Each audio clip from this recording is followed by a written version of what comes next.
anh ấy sa khuôn làm phát hiện rồng bồn làm công ty hiền in man về tổ nó tên em anh ấy in man về đàn nè anh lúa bia anh đều cần những cái sáng giờ có sủng rục bali campaign lại về khăn mà tân văn là liền là rồng bồn là khăn cái làn về cho mình nói chúng cổ thành là mà bút cho xem cho mà thế ra là tất cả in mang châu về thế là Sunday school là mà thế giải phẫu là thế TKP là mà thế một bốn sẽ thế chú cái là châu về ta tin râm mà lâu bồi ta cái tiền lại cái căn tiền phải chỉ là liền là chuyện BD cái luôn giàu ta điều làm bún bò pa trả lại sẽ đi trả đi cái nhà vàng muốn sáng sáng cái vàng qua là rồng bò là chỗ cái lồng ai ta xe cái tiền lại cái nên cái gì về thì na rồi mà cái là cho một chuyện chỉ phải hành vào đâu là hành vào đâu rụp thế cái món khung khom đâu chứ cái cảnh tông về thì na cái tiền cái là cái nên hôm nay mà trên chú cảnh mang về bốc ca thì cho là ra là cho không sống sao mà tiếp bộ chỉ một lần mà chẳng lẽ khang là mà tiếp bộ rồng bò lên thì chú cái hành này về dễ bốc thì na ama rồi chú hôm nay lâu cái gì là gì tiếp tục là làm bác cái lúa lúa tắc thì là theo rồi cái chuyện cái tiền mà bác số cái rồng bò là thế cái lúc thì thấy tầm nhiều rồiว่าsaoจะcó sống riêng lạiประทุมกลุ่มข้านี่สุดท้ายพระบุสมัจสมัติไว้เขาเรียกว่าหลวงพ่อนั่นโปล่าข้านี่การหันอินไปเวตาทิ้งฟ้าละ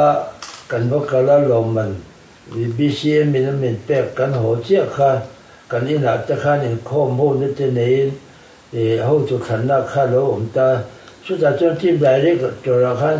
สาวสกุลสมเรียนปังสมเรียนประดุกถึงโดนไล่ข้าจูจังเวอินก็อิมเสียแต่จนมันช่างจังอาจจะกันเฉียนเตะกันในวันสิริสมเตปกข้ากันตีโชว์เวทีนะตีจะมีบ้ากาจวนนี้จิตติตัวก็สักสกุลสมสริปทุมก็จันโตนัวข้าจวนจุดที่เจ้ามันเจ้าให้ถือกันนี่ต่อโลจินะข้าจวนจันจินบุลมิก็บอกใส่ตาเจ็บกลับตายที่อันนี้ก็บอกว่า the Bible says Bible เนี่ยที่เจ้ากันนี่ที่ข้าโยจงกันใหญ่ลินดาเดียวจุเนี่ยที่จังกุมสมชุงข้าก็ปีจะทุ่มเวลสัตย์นัชุข้านี่มันช่างจังจะนี่เวลก็โพสต์อัฐานินก็เซมเวเจอร์จะเช่นละหลวงบอลนั้นตะขันกับมังจีนะข้างกันหลวงบอลนั่นแหละข้าที่ข้าอันข้าเสียก่อนนะเต้อโกปีกันดาเช่นสุกิมาอินาเจโปกันละก็ละมิมาละโลกุลชาเจโปอันอมเทไม่อันอมเวไม่เทียเสียงโจลินอันนั้นมันที่จงจนอุปนิเอราเลยถ้ามีตัวชมโกนะนะเต้เสียงชาที่สุดที่หลวงบอลนั่นจูก็ในเวลเล็กทีทูเล่ลาลัมปังมาลักนะจุจ้างเฮียนเล่ขบวนช่างเงี้ยอีโลเจียโตตีเตะลาเตะงังเงี้ยอีโลผัวเวโตนี่ชัดติงเงี้ยอิงติงเงี้ยลาร์จวลเดวนี่ไอ้เฟียเตะนี่สิเทียมโอ้เจ้ามาบุญจันเวดิกเล็กไงนะจุกก็เกิดรู้ว่าเสียมาดำโดยนักกรมลายคานี่พี่โจมอยเนี่ยนะคันกันนัร์สมิสุนารีเนี่ยนะคันเองที่นั่นกันดันนักขมิก็มันระลังกติยาอันนี้ขันไปปั่นไม่หล่นปิดตาอย่างนั้นมันมีเลี้ยงเที่ยวในตัวข้ามีเลี้ยงเที่ยวก็จังขันกัจจันทัดมายากริเจจารีอบุตรนาขันที่ชัวนี่ข้าไปปั่นไม่หล่นเปรจังขันนี่อีโชโลกัลไล่ลำหุ่นตัวอมเตกระชงตัวนักข้าเล่อะไรหมอถ้าลูกป้าคงใจไล่เหลี่ยมที่กระชงตัวนักขันการต้นปิดจังขันก็เรียกกันเป็นอารมณ์ลมเดินตะวิวมาอย่าที่ขันมันเราเรียกตีมันเราเรียกตีตาข้าทุเรศข้าเรียกแล้วมาการตุยจันโฉบในจนิตาอันมาจนถ้ารุ่มถอดจิตวักถิ่นกันเนี่ยก็จากนั้นเราบอกจากที่นั่นกันส่งลำเลยกุดลำลำมาเมื่อลักข้าลงไว้เวทแต่บกเสียข้าลำหาทางนะคะก็ในโฉบแต่เจริญดำโดยละข้าลูกไอ้จำก้มต่อเนื้อข้านี่ก ก็ชัวเวเลยข้านี่ทางรบป้าคงจอยเลยแต่ข้ากระเสียมตารำซาเลรันนุ่งลำไล่แต่ข้ากระเตียปีซีวันเอาแต่ข้านั่งลมเดลเวียว่าข้ามีเลยแต่ข้าอเมริกาเรามาเต้นสุดเก่งสาวเกี่ยจนเราบอกทิศมาจบตาสุดที่จวนสาวก็สมศรีปัสสาวะจังการนี่เลยข้าเจ้าลำปองฮีก็จันทร์โชว์แต่เจละตุนเที่ยงจังนี่เลยสมนี่เที่ยงยานินก็กุตละโอลตละว่าจะมีช่วงจวนบุษมทุ่มปฐุมเวลถ้าว่าแล้วเราจู่ก็ขอปุ่นเวตาจนนี่ที่นั่นนี่หนูว่าเลยขบวนเวทีเรื่องการปวดจับเป็นเราจู่ลาตินอังกฤษมิโซดิกชันนารีขบวนใส่ตาวอลเกตบุทุ่มเจกันเนี่ยลาตินบุดิกชันนารีที่ที่รังก็กล่าวในเวนวอลบุกเสียที่จงก็พาวเราจู่ก็จวนตาจู่มิโซรามาละช่วงไงเราอายุไม่สบายกันนี่ไม่ยอมบอกโอ้ก็ที่บุกที่การจนพิจารณาโปขันแสดงมองชมมาเดี๋ยวเรื่องขันมากลายโอ้มาตรงกันเนี่ยโอ้ที่จู่ใกล้ในตัววังเลยบอกชุดอย่างชวนทุกสิ่งทั้ง historical fiction เตมีมัลจันจินเตตินเขาบอก love story อังเดียวเตระบุลำปางจีเตdictionary เตขัดยัง grammar บุลำปางเตขัดยังขันที่ทั้งข้าก็เรียกว่า originalist writer มินง่ายแบบที่เรียกว่าจบางจวนนี่เฮียคอมพิวเตอร์อะไรจวนมินด่าเล่มหนูตาวัดปกก็โดนผ่าค่ะ originalist writer กันฉลกันมินฉลนะคะก็โลกปุยเวียเป็นเก่งเสียอันนี้เลขบูเองจ้ะอีเลขบูเจียตัวที่เฮียนินเองติงหันลาร์จูเดียวเลยนังไม่น่าทรายตีจูเดียวแม่จุดอย่างจวนนี่มิโซ history ค่ะ publication บทเป็นผู้เห็นมินชดสักตัวที่มิโซจงดิวสุนารีก็จะค่ะว่าสิ่งอะไรสังเวลค่ะsecond edition ที่เห็นกันติดต่อบอกว่าที่ผู้อ่านแล้วรู้ในแล้วกันถอดดุนนะพร้อมแล้วจะเขาพูดนี่พูดทุ่มมาเวลจุด publish ในต่อบอกว่าข้าเทียงข้านี่จุฬาละตินอังกฤษมิโซดิกชันนารีเตมิโซ history เตเลยอะไรหมอดิกชันนารีเตนับปองสิไลบุอังจีเต music สินเต staff nutrition สินบุอังเตข้าเทียงลำหกข้าจู่กับเทียงโต๊ะกันเมื่อเรานั่นได้หล่อถึงวิวปอยน์กระเทียก็เยอะเช่นข้าจะหล่อจู่กันปบิสักอังเจนที่นี่ปบิสักเทเลมเราเองไม่จักแล้วก็กันเองบอกว่าเองไม่จักจู่กับปบิสต่อบอกว่าบุษมนิจงที่ปบิสต่อนี้กระเทียบ้าปบิสไม่เทตัวละดาบเฟลเลียมปก็เลยในวอลบอกกันอันนี้เลยตัวนั้นเฮียนทุเรียกละมาเองมันมาชกในไลน์อินเดียนก็ในปะขัดจูฮันช่วยจะไม่ละกันนี่เสร็จเตพามซันเดย์เต Good Friday เต Easter Sunday เตทีนขัดอย่างนี้ป่วยหมดตักกูหันนี่นักการเราเสร็จชินเตฮีอเมริกันเที่ยวได้เช่นเช่นขัดขั้วเนี่ยชุดเทียงขัดอย่างนี้ชวนนี่เจ้าเกติยาอันนั้นส่วนจำที่เวทกับวังเฮียนกันนี่เสร็จเตฮีทุกเหตุรินมิดเล็กกาเลยเป็นกระเจียงกูต้องคอยดับเงยโซ่นะเจ้ากูโชคฮีอันที่ไม่ระวังไบเบิลเงินสั้นตุดตักเอาเงยยังอันให้ทุกเหตุรินเตน่ะเนี่ยก็จะอันโดนทุกอันเรียกเตจันจินเรียกตุเตอันที่สวระวังเตนไบเบิลจะช่วยชิลองได้จังเตช่วยงุ้มตะกินงั้นโมบูชาพวกนั้นบอกจุบวชใส่ใจละก็เตรียมมีนั่นปุ่มเราเนี่ยช่วยปุ่มเราแบบไม่ใช่ละSIC ก็เราหมู่เวลานี่ก็เราเรียนเวลานี่ตีก็เราจุก็ทุกตบละมาตานะก็หุ่นตบละมาตานก็หุ่นหุ่นตบละมาตานะอันดุขานนั่นด้านน่ะตานะจนก็ปวดสามเมกจนเนี่ยอันนี้เลยละลำปังเฮียนิน lá anh sát tiếng ấy lỗ phùa về tôi anh lắm bằng hôi hôi tiếng nghe lá anh lỗ phùa đó là mấy số đi thu cái cái tổ del về thì một cái ngày bốc à tin cần trên những lai em music cần gì là bốc anh ví dụ là mà thì chả bền những cái ngày đó và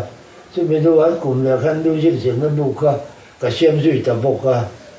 chứ bằng chân lá làm bằng hết cái internet giống thật anh nhé cái giải thiểm lên rồi và mà system nutrition là tôi nghĩ số qua là mấy rồi chứ cái tùy về nó làm cho nhỉ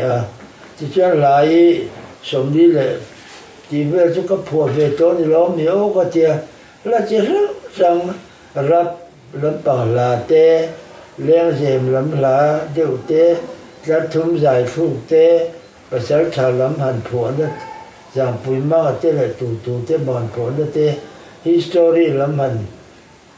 hồi đầu tê sao có làm thủ tê cái tiền là chỉ rằng các phụ mình mới cái này giờ là cái ủi giờ thủ tê bỏ chẳng bao giờ chẳng lẽ em rồi thì ta thu cái phụ nó là tê bỏ ha radio và tê là YouTube và tê bỏ anh phụ lên dèm lúc cái là bôi soi vắt lâu anh đâu tê bỏ cái thì về nhau đó là cái thiên giáo về viêu cái là chân ôi giáo về viêu anh ấy là ít lắm phụ thế thế mà mi phiền thành lối đều là hành lá đều anh tiếng nghe nhỉ ai phiền là năng mà in ai lụt về đều thế po ao mềm chung thế chung anh tiếng nghe nhỉ kalau mà cái chỗ này alarm nó sẽ về cái chỗ anh lâu anh ngay tại hiệp thì có alarm phiền mà khó khăn rồi lắm khó để lúc thì chúng ta đều chốt tầm bây chú lô chú léo dèm làm rong cái lết tuần mong mỏi đi cái phụ tế bồi mình vô làm giải thiểm lại mình vô chuyện làm khu giáo tập lên cái bảo tu khan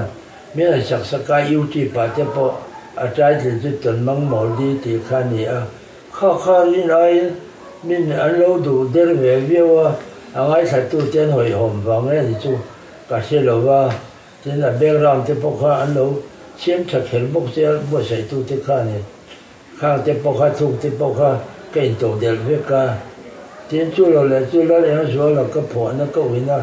khăm bị là tế bốc khan YouTube và tế bốc anh thu na tiền rap music làm bằng giảm bụi mang rap tế bốc khan mình nga lek YouTube và khan anh tu khan giảm bụi mang rap RD and the Three Rappers thì khá bộ khá mình ngay mà liếc em thể khăn chẳng có anh lên chứ mà anh bố sẽ tiếp tục khó mà khá tụi bà bù lần mòn bù xí lần mòn nên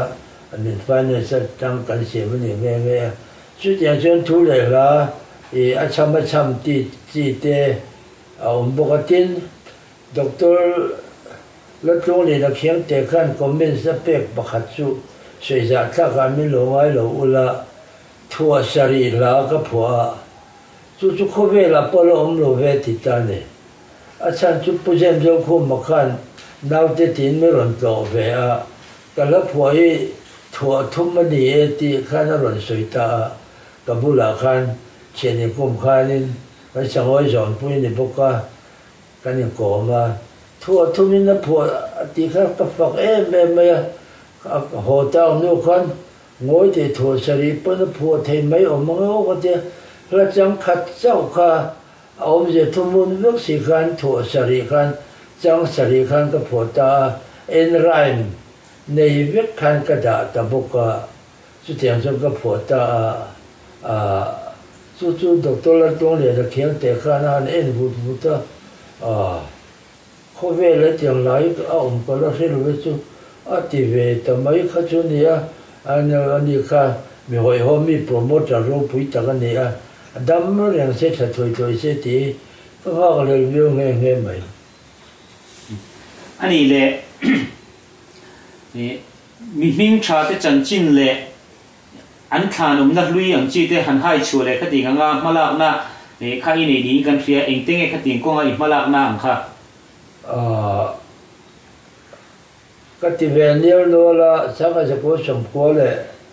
paruk te sao cái có sủng cố paruk mà làm te anh làm đều te khá nên khởi lai mồ hành đập xôi chú cái này về nữa là thêm đi cắn tỉ cho mới chắc được chú bây giờ thả trong bồ là thản ổn nó khá này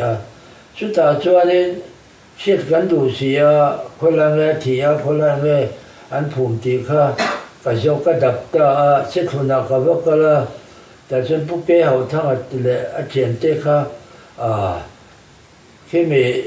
có thể ổn lại trong bồ là thản lỗ chém chín tế khá anh ổn tỉ khá mình xịt cả xìa ta trong cái vết rột ta anh đi khá nên anh chém chung là ổn năm hồn tế khá mình xịt là khẽ ngại anh lưu mình liềm tế tăng liềm tế khá cái xem ta chẳng chín bùa lúc này chẳng chín bùa cái chùa bốc anh này ta khai bút biểu nào tế khá nên anh lúc này về riêu về mấy tế khá nên vậy mà general committee secretary committee khan agenda khan anh lâu tiền ta mà sẽ anh trên này khan khá agenda khá apport tất xí lâu thế mình bút biểu nào tế khá anh mày đàn khá anh này lâu tiêu mình không có trang tổng mấy nó khan có trang thiêu khan nên anh ngày về duy ta doctor li pa pusang siama pa khan anh nó phần lại lâu tiền về trận na lâu này tiền trận na lâu này về tổ một cái lâu hết chiang về view bốc mà hắn ăn bê rô na cái lâu xe trận khá lâu in ẩm đều chỉ chỉ chuyên pusang siama pa khan le công hành rồi trong cái khan bốc bưu nào cái khan giờ rồi tel khan mà rồi là ta khó làm lui tỏ khan nên trong bồ là thản mình tập cho anh dùng một số cái rủ râu tập bọn rồi hồn ta bù bùi của chùa tập bộ thản râu bùi tập cái anh phun ta chút ta bao chân cả hành tel về cả hành cal về hẹn hè trong bồ là rủ râu cho sao ông khóc mấy mà cho hiếm phiến tàu lâu rủ râu liền thành lượng lâu tập mà cho ra về được thổi đi rồi tàu khăn gì mà sẽ phải sẽ thả rủ râu vì hồi sen rủ râu cần mù khá lòng ông cái tỉ mình rồi là mình cần pi lệ pu lệ để đặc sắc khá lâu nhỉ chúng mình chung râu lệ chủ tiên nắm đằng hít cái ít lỗ lồng tỉ chúng bầu rô cái trong phần cái soi bà đủ bốc này chúng mình lâu bị đắng tiên bị đắng là cho nên cần phụ đát phúc tụ bà khác cái lâu này về được bốc cả cần phụ đát phúc thản hôm nay cần sẽ cho dấu ta hậu lâu mấy thả tế khá nó rồi hôm xí sẽ chuyển đủ nó tế bốc hắn này về bốc mình chẳng cảm tắc tắc em bây giờ lấy bốc kê lên sang ở tế lệ tụ tụ một bốc kê rê tế ai cho là mà cho lại mình lúc bụi tắc tắc giả cột về nó mi bù lần môi tế bù bù tròn tế trong lại mi về thì bỏ cho nó lồng ngay sang nhận bù cả nó lồng ngay lúc về em về bốc xí thì cho nó thả tế khá nên anh dùng lúc đấy về chín là xe bảo khăn ôm ta xí là ba ta cho đến do bộ cả bộ cả là cần uai nó là khá cả bộ do tốt mấy uai nó là chú bắt đầu xin và bà này bắt đầu xin u nào bà thì khá ai rồi bộ ar rồi để cho những nghe cho vì bây giờ ông lại đón khó về là lúc khó sẽ về đón để bốc khi lại chẳng tin khăn lúc sẽ viêu nghe thì cho cái đuôi nó là chú cần rốt ta cần phụ đát phụ qua thản ông này phiền cần đua mình xịt thể em cái tí anh đi cho nên bây giờ khăn có ông về mà sẽ có bao viên đón đi lâu bây giờ cái tí có thể là cho nên bây giờ cần bê mà có bao tên nên khăn các bác khán thì hiện mình chỉ là thì apa chụp bút đồ chiên anh nhỉ bút đát bút cái in bún chia sắc ăn chiên cắn sải thì các bác khán mình chỉ là thì chú thì ta chỉ chuyên vui nó là chú sáng sớm qua sớm đi bà sari về là biếng khán thì chuyên bán cũng lúc khán thì cũng sớm có chuyện khán nên thì cho nên ý là sẽ thế em cần phút thế nào chứ bây giờ ta trong cái cảnh thị ta trong bút thành ra một tên này khăn kêu là thành ra một tên này khăn tu tiêu hậu khăn này bây giờ nó chú cần phơi ta hết thì là rồi bằng công là bằng cần cơ trang tung vào cần số bảy chỉ chú cần nhận lụt ta bôi nó là cho nên in muốn khá lũ là sẽ rễ rồi về nó bằng phơi tổ phụ cho lũ nhỉ để cho nên tùy chọn rồi á phô mà cần ngay cho và tùy chọn rồi cho cả lũ gồm đều xia cần hành en china mà sẽ là cần hành hung cuốn ta thì chúng ta thì cần là ta thì cho nên bùn ta phô thành nhé cần riêng chú bôi nó là tên mình chú cần hành buông ra ta lúc này ABC Baptist làm căn anh lúc ngay bôi một em ấy thế nên làm thế sẽ thuần làm thế lúc nào làm thế in bùn không quan Reverend kêu lối hậu khăn nên anh thọc sầu ta rủ lạc tủ khăn nên cần có sầu ta cần riêng tắc point cần hung tất cả anh ăn lại lấy sang hết tắc hết cả lối để vào khăn thà nó nhỉ thà lui nhỉ cái cần riêng trả lờiว่าanh chắc đều làm cô số đều khăn anh ăn riêng thì thàn hung lối chịu tội nhỉ khăn anh sẽ ta ví dụ về là thu cả khăn cũng thất tắc lúc cái là khăn lúng cô ở khăn nên rủ lâu khăn một ta cho ấy nó là khá bôi nó hay cái này một luyện này cái pi lệ cái bút thế rủ lâu này cái tiền ngày ta đi xem sản thêm tiền cái hàng rồi xí xe ta cho đấy cái pi lệ cái bút thế hào mang cái tên là đồ thắc cái tên cái thì lại một cái nên phun rồi chứ vào trên cái chủ bôi rè rồi không bây giờ phô sản là cho cái bom thắp bê bom bê nên mà rồi không có tỷ ta có vàng khan lố ta khiến cần hậu tu thì cần bỏ cho hậu thì cho cần đông sông ta bây giờ phô cái rủ con cho cần còn ta mà cho vay cần là việc rồi trên là ra cháu cả thế thì ta thành anh được bùi phun đó bữa là đã về thế thì lúc bắt được khan này anh ngân về đều vàng khan chú anh hồn về ta thế thì ta anh biết in bù là khi anh được bùi thành lùng phun đó bù là khan rồi rong tem kha anh phun tel về ta cho lúc bùi ta cái nó thành chú anh xem ta bốc cái lùng phun nó đi cho cái xem mà chú bị trúng chuồn thêm mắc đó mới lâu thế mà tuôn mà giờ là lỗ muộn đó rất khan mà làm mấy bị thế cái này bây giờ phúc là giờ tôi thấy anh chỉ khi nào cái mục bản đi anh không vâng có thể hiện biết in chung zone anh bây thả zone biết là chứ anh viết bài anh qua là một trong các lỗ khan anh phun filter chứ mà thì chuyện mà ra mà anh không có lấy vâng bây giờ khát ta khát chân mặc anh chỉ về đều thể hiện u nào tập bồn suốt thời gian bây giờ phúc trồng trang mà cần làm là chú bị bùi nên bỏ suy cần lộ tiếng biểu và giảm bùi mang rủ rô là mà cần làm là khăn suy cái để lộ tay là mình dùng mà khăn sáng sẽ có sầm quốc và rục khăn ra nên khăn nên trong tuổi u nào thì khăn nên cần khóc bia trong tuổi mình giáo tặng mấy vòng mình rồi đi mà lại gọi làm bố vì là anh lâu chạy rồi nên chạy đặt tăng năm mươi khán này, cho nên mình nói chuyện bùi tiền mình thấy cái này lại làm mình soi xì mình đang ông khán anh soi xì anh thì đâu mà anh tìm một cái thì cho anh golden jubilee long bùi bát tu cho mình xuôi một cái mình nói cho mà bùi là liền là hậu khán anh sầu ta RO này forest RO cái thì cho nên khăn bị vòng một về là trong tuổi không một lui thế cần bắt đầu nhiều khăn anh silver jubilee thế chú cần lồng tiền tu cả chuan giảm bùi mang thành là mấy cái là người trong cho vào ưu tiên cần câu lệ ta bảo hộ sợi đàn anh trên ní liền nó trong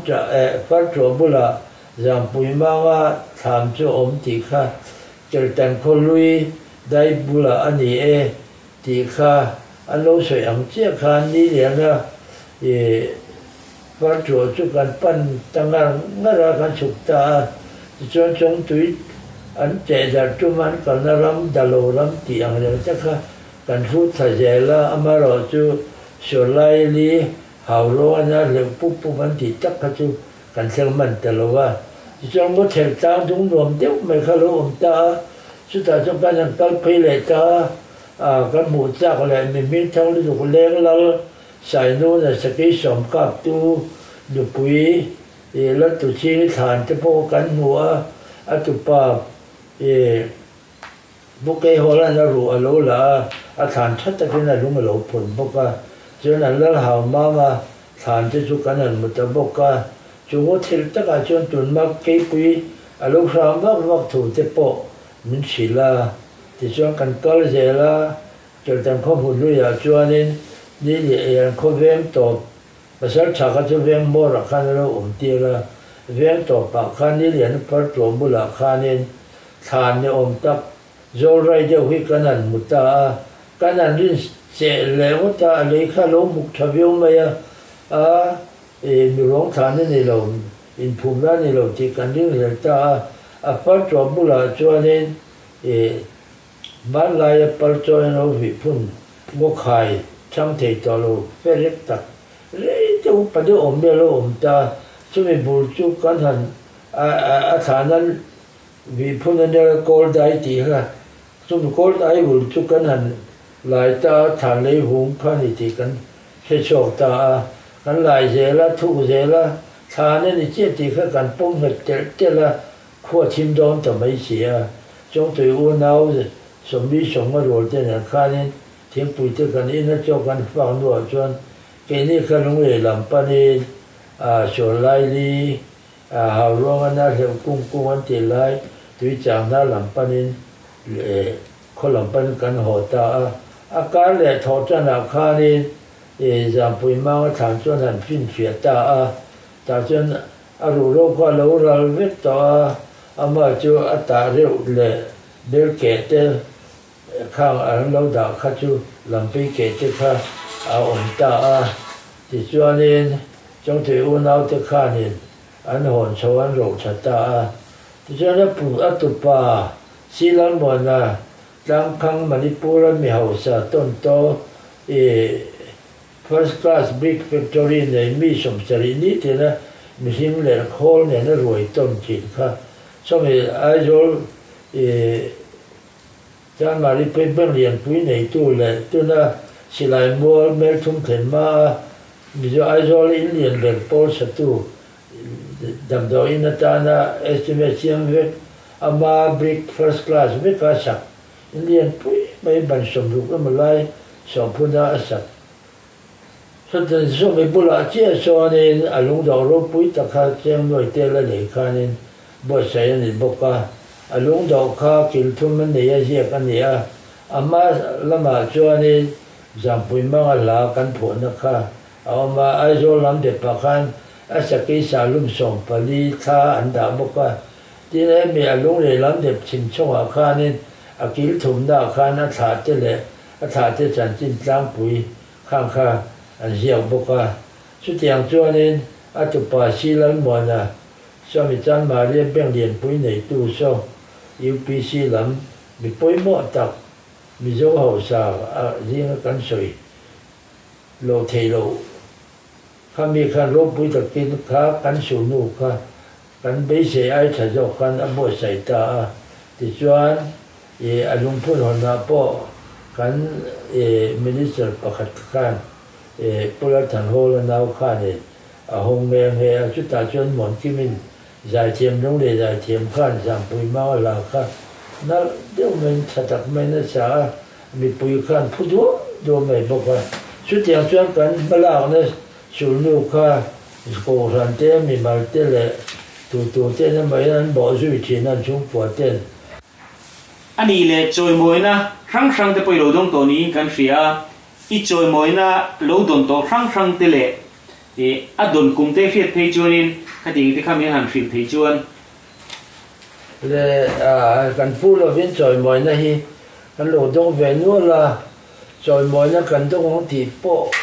ก็พูดเรื่องแล้วก็เกมมาตุยอะไรใจจัดละมาโหลตุยแหวงมัดไม่กันนี่ก็เสียงจวนนี่ทุเรศแล้วมันก็ตุยจันจิ๋วนะครับแต่ช่วยต่อที่จวนนี่ le khabu som le pali vel ka hiak to lai khanin lu le ya awat committee thu khom chuanin mi pakhat khanin puar ke lal ne yan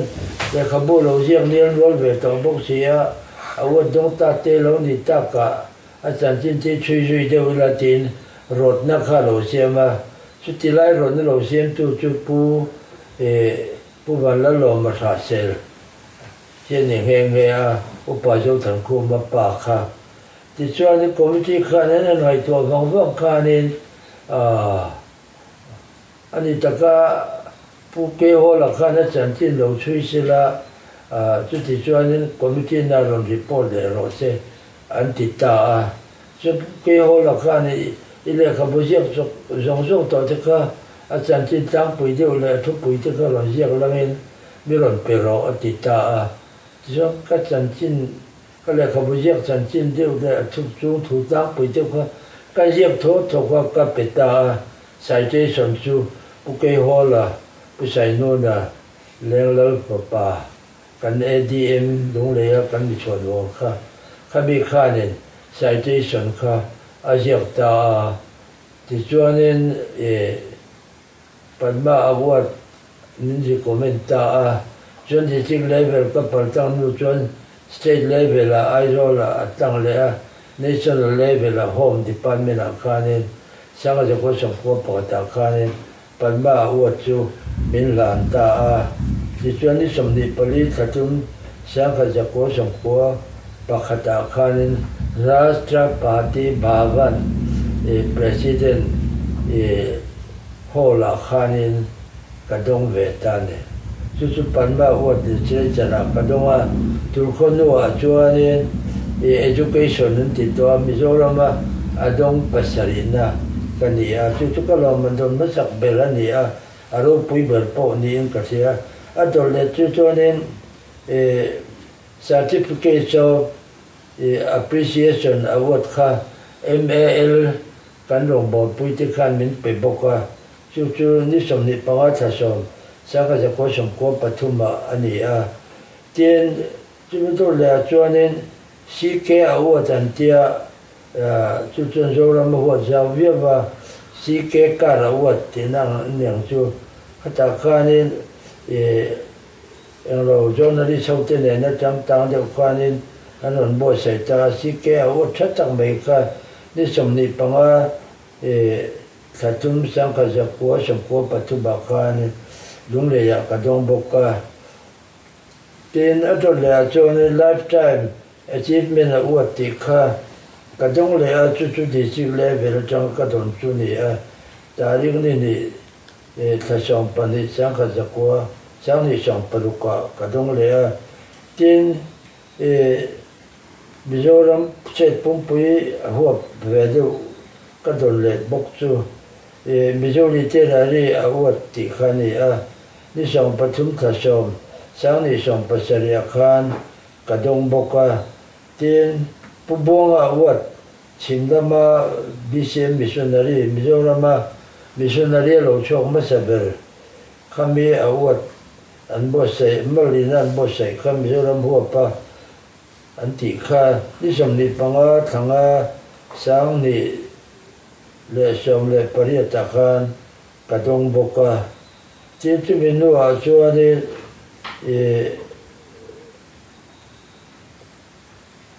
special award thì cả đông bốc ni sòng pan thì thật thum sáng ni sòng bốc qua khan nên em department thì có số thì thật là lâu mới lâu sẽ thêm một là cả đông bốc chính mình mở trang special award cả đông bốc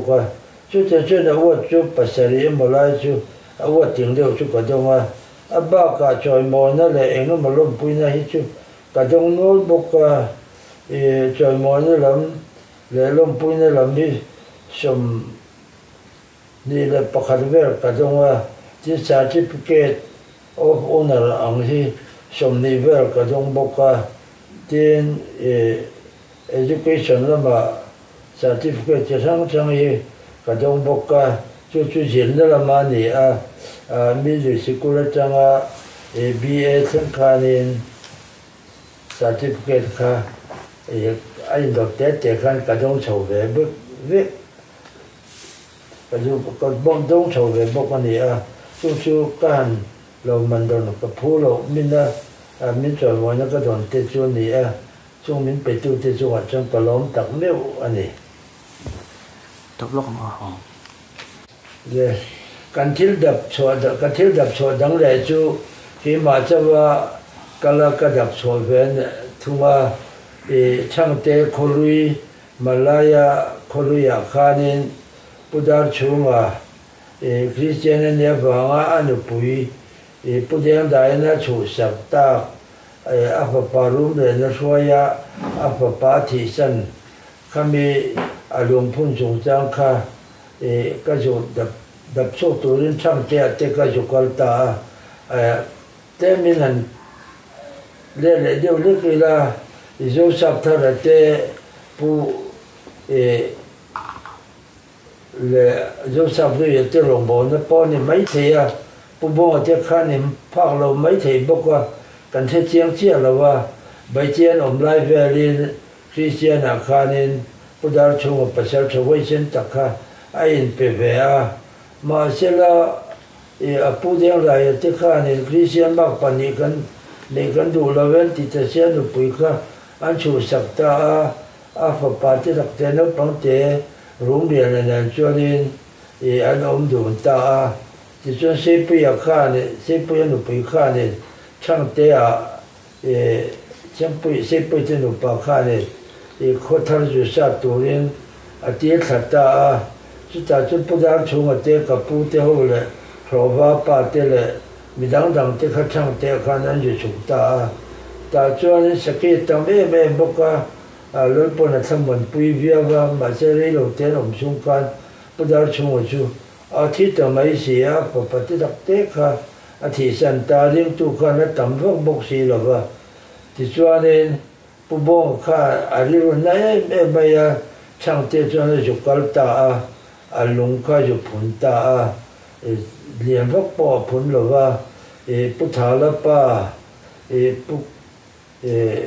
khán bù lão khán này anh phun anh ấy ta chuyên bắt đầu chặt thà khán anh ấy ta chuyên tối tệ khán nên anh ấy tê ra thu giặc tu chú bị ai bông khán tập pa bù ván nó giặc anh ấy thì chẳng thể có chuyện giặc cả khán nó bù được vào thì cho nên tiếng hiện anh giặc cả Christian bị tập đào chú Christian thì khán anh giặc cả bây giờ cha chỉ là kinh nghiệm khác anh xem bốc chú lùng phun chú có dùng một số ta chẳng thể chọn cái sản phẩm chúng ta có thể là anh lo về và thà cho bốc cái là chẳng thể bị khả năng là bốc thì cho nên thà là cho bốc coi chẳng chỉ bốc cho bốc chỗ đó là lúc nào thì cái bị bốc này anh bên con và mà sẽ nên là khả nên bộ sản phẩm của ta thì tụ thì trên này ông mà có thì trong quan hắn tạo bùi lại thì sẽ có thằng bùi làm khá nên khá làm khá là uống sạc gì đó mà chú cả xe là ba chú mà cần làm na mình mới sản tương mình bùi mỏ tạc than là ngày sạc lâu là mình bùi lâu duy gì lâu đều chú này mà khá sai dễ mà lùng phun bây giờ về đi bốc ha lúc nào là cắn được thấy rõ chứ tiếng là chuyện tối chuyện cho này thì cho bây giờ chúng than cái sự đập cho chú mình bây giờ nó duy rì lâu chú này duy thì sẽ cho nó có đủ thứ sản được chú này mà bên con thì sai gì mà lùng phun thì bốc ha lúc nào là cắn lâu là thấy trên biển bù lại cho bỏ lùng cắn lâu đã to số tiền số cái lúc ở cho nó chăm về liền cho nên chúng cái chân chính cái sự thể to phơi lâu chân cái sự thể cho nên cái lồng này cái là mua chuyên tu này hiện lên tức là cho nó làm cho bỏ cái lồng thì trái này sáng miếng phong tập tên là miền Bắc sản là cho bỏ vào in mà cái cần lâu lòng thấy thứ này là nó mà cái cần lâu sôi thì lòng bông cái tía chang chal lo local zel tu te ne na ka chu cha du chu than sang te kanan dap chua kanan to chin hian kan pi le kan pu ti taksa le vai bu te lo chang to deu kan mu thin na kan zo ram pui kan pi le pu ti taksa ani a kan pi le pu ti taksa chu a hian tu te me ro re la tu no ya me omang ti karilon ka ve me mizoram mi kan pi le pu ti taksa ani a keni po zoram mai kan luang ral ve anga kan taksa la ni ve zel do na chu wang chuanin zoram hi kan ram ani a kan ram nei chun pathianin min pe kan ni a sarkar thalo le mi pui thalo hian chen chul lo ila i mal zel a kan pi le pu ti taksa le thi sin senga a thi le thau pola lo hum him min lo zo sak pathianin na min thoi lo na ni hi i lo le ang o politician cha nei tum mi la mi pui cha nei tum bok mi la kan ram hi i hum hal ta tang u ti hi chang that te ne na ka thu cha do chu ne